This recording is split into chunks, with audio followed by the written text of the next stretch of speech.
Bonsoir à tous, lundi 24 mars, bienvenue dans le 7-8, votre édition d'information locale sur TV 78. Voici les titres. Alors que les actes antisémites sont en constante augmentation, l'État et les autres acteurs yvelinois s'organisent. Un plan départemental de lutte contre le racisme et les discriminations vient d'être signé. Pour se faire un lieu symbolique, la Maison Zola, musée Dreyfus à Médan, une signature qui s'est déroulée en présence de la ministre déléguée Aurore Berger. Au Paris Saint-Germain, les stars, pour une fois, n'étaient pas les joueurs, mais les supporters. Le club de la capitale a célébré ses fans les plus fidèles, ceux avec plus de 40 ans d'abonnement au Parc des Princes. Une journée leur était dédiée samedi au campus PSG à Poissy. Nous y reviendrons dans notre page sport. Et puis 5000, c'est le nombre d'œuvres d'art que compte le département des Yvelines dans ses collections. Des œuvres qu'il faut préserver, notamment par le biais de restauration.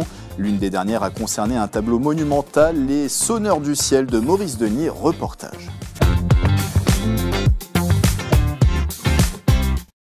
Mais avant de développer ces titres, une opération spectaculaire sur la 13 dans la nuit de samedi à dimanche. L'auvent métallique de 120 mètres de long du péage de Buchelet a été retiré. Une trentaine d'agents de la SANEF et une grue ont été mobilisés pour découper les 300 tonnes de matériaux. Un chantier qui a nécessité la fermeture de l'autoroute dans le secteur jusqu'à dimanche matin 8h30. Ces travaux sont réalisés dans le cadre du démontage progressif du péage inauguré en 1963 avec le passage de l'axe Paris-Normandie en flux libre. Nous vous en parlions sur TV 78 il y a quelques jours. Aurore Berger s'est rendue à Médan, à la Maison Zola, musée Dreyfus. La ministre déléguée y a signé un plan départemental de lutte contre le racisme et les discriminations. Un engagement alors que les actes et le nombre d'infractions à caractère raciste, xénophobe ou antireligieux a nettement augmenté en 2023 selon un dernier rapport du ministère de l'Intérieur. Clara de Frutos, c'est Patrick Jacques de Dixmude. C'est dans le cabinet historique d'Émile Zola à Médan que le plan départemental de lutte contre le racisme, l'antisémitisme, la haine anti-LGBT et les discriminations liées à l'origine a été signé. Un acte symbolique qui a été réalisé en présence notamment d'Aurore Berger, ministre déléguée à l'égalité entre les femmes et les hommes, mais aussi de Martine Leblond-Zola, arrière-petite-fille de l'auteur du célèbre article J'accuse, publié en 1898, accusant le gouvernement de l'époque d'antisémitisme dans l'affaire Dreyfus. La personnalité de Zola a tellement défendu la France quand il a écrit son J'accuse. C'était sans doute pour sauver un innocent du bagne, mais c'était aussi pour sauver l'honneur de la France. Et un jour, Zola dans son J'accuse avait dit un jour la France me sera reconnaissante. C'est à la fois la Maison Zola, c'est le musée Dreyfus, c'est ce croisement de ces deux Français qui ont choisi la France, qui ont fait le choix de la France et qui ont traversé ensemble des époques qui malheureusement pourraient ressurgir aussi. La haine, elle se renouvelle, elle mute, elle change de forme, mais il faut avoir la connaissance historique de ce que cette haine a propagé, de ce qu'elle a causé, pour espérer mieux la combattre et mieux la reconnaître quand elle existe. Ce plan quinquennal s'articule autour de 4 grands axes: la prévention et l'éducation, l'accompagnement des victimes, la réponse judiciaire et l'engagement citoyen. La lutte contre le racisme, l'antisémitisme, la haine anti-LGBT, la lutte contre toutes les discriminations liées à l'origine, c'est un plan d'action national, mais c'est un plan ensuite qui est évidemment dans chacun des départements parce que ça permet de mettre autour de la table tous les acteurs clés au niveau du département. Cette signature intervient alors que les actes antisémites sont en hausse en France. En 2024, le Conseil représentatif des institutions juives de France en a recensé 1570 en France, soit une augmentation de plus de 260% en 2 ans. La page sport, c'est tout de suite dans le 7-8.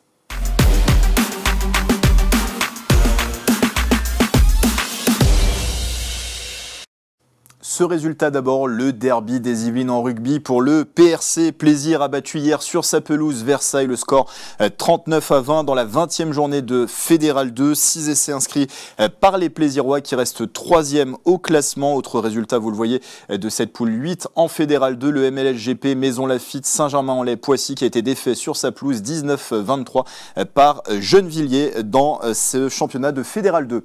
L'hommage du Paris Saint-Germain à ses fans de longue date date, 82 abonnés comptant plus de 40 ans de présence au club. Voici les images. 40 ans de présence au Parc des Princes ont été invités par le club pour une journée qui leur était dédiée. C'était samedi au campus PSG situé à Poissy, centre d'entraînement de l'équipe première des féminines, mais aussi des jeunes en formation. Au programme, visite du centre d'entraînement en compagnie du directeur général Victoriano Melero, cocktail et rencontre avec d'anciens joueurs. Les supporters ont pu échanger notamment avec Pedro Miguel Paoletta, Jérémy Ménez ou encore Yohan Cabaye. Le capitaine parisien Marquinhos leur a même adressé un message vidéo. Écoutez ces extraits. Les historiques, ils sont là.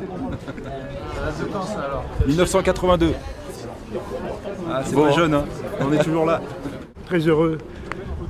C'est bien, pensez aux anciens. 46 ans d'abonnement, c'est une belle récompense. Vraiment, c'est une belle récompense. Je ne m'attendais jamais à venir ici. Franchement, vraiment. Pour moi, c'est quelque chose de ouf. Enfin, je sais pas, j'ai même pas de mots, quoi.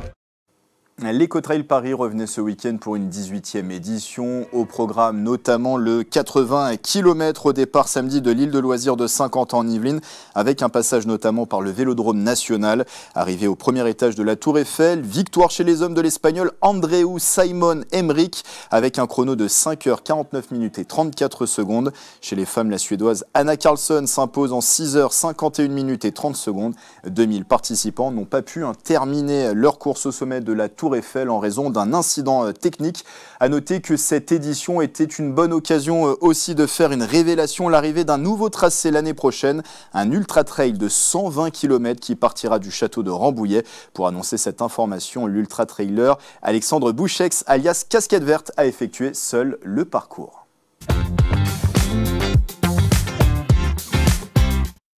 Et puis 5000, c'est le nombre d'œuvres d'art que compte le département des Yvelines dans ses collections, des œuvres qu'il faut préserver, notamment par le biais de restauration. L'une des dernières, achevée il y a quelques semaines, a concerné le tableau monumental de 5 mètres de long, Les Sonneurs du ciel du peintre Maurice Denis. Le reportage de Mélanie Poquet. Des petits coups de pinceau, par-ci, par-là, pour terminer un immense chantier. Les Sonneurs du ciel ont retrouvé de leur superbe. Les restauratrices Cécile Descloiseaux et Frédéric Maurier sont les dernières à appliquer leur savoir-faire. La dernière étape, c'est la réintégration, la retouche en fait, des accidents. Celle qui vient juste avant, c'est le nettoyage du tableau.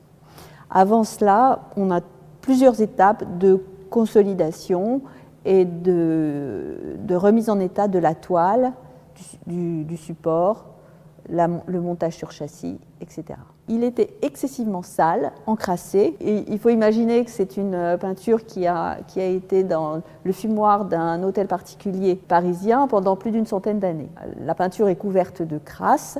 La crasse, dans le cas présent, était assez noire, ce qui est aussi très, très lié à la crasse parisienne et au chauffage, et la crasse de charbon, en fait. Une œuvre de près de 5 mètres de long pour laquelle une équipe de 6 personnes a été mobilisée depuis 2011, date de son acquisition.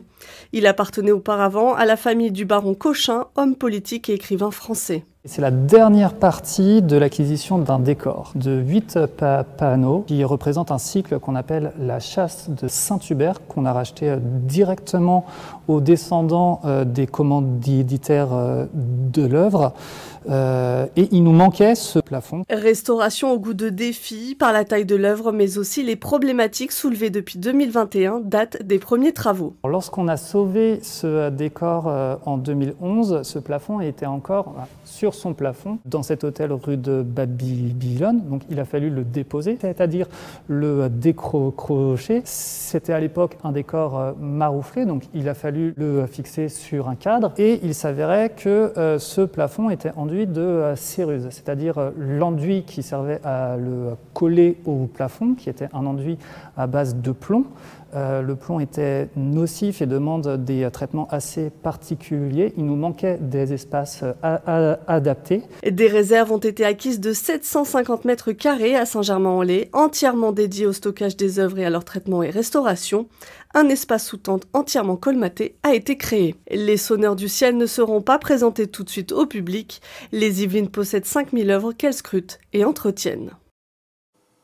Voilà, c'est la fin du 7-8. Très belle soirée sur TV78.